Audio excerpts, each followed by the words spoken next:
Numerical categorical.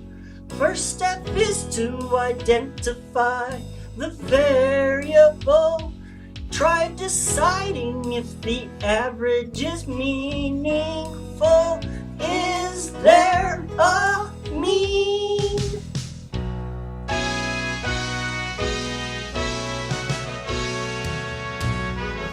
We all know that histograms show where the data goes.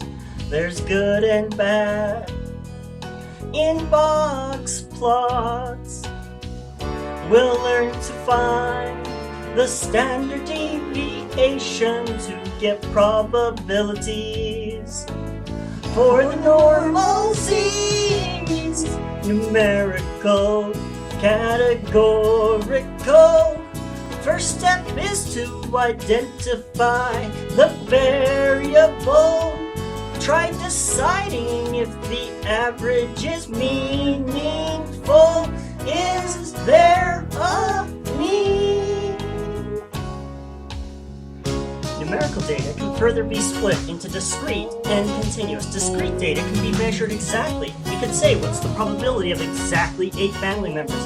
Continuous data, because it's rounded, you have to say what's the probability it's in this range between these two values. That's what can give you a probability. For categorical data, there's nominal, which has no real order, and then ordinal, where there is some specific order. We all know bar charts show where the data goes. There's good and bad in pie charts.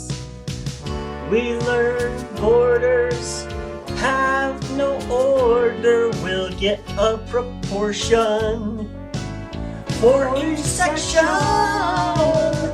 Numerical categorical. First step is to identify the variable. Try deciding if the average is meaningful. Is there a mean? A very common example, think about those teacher evaluations. You've got numbers from 1 through 5, excellent down to terrible, and if you look at the data, it looks like there's numbers there. But if you translate that data back into its categories and then talk about an average, what would the average be?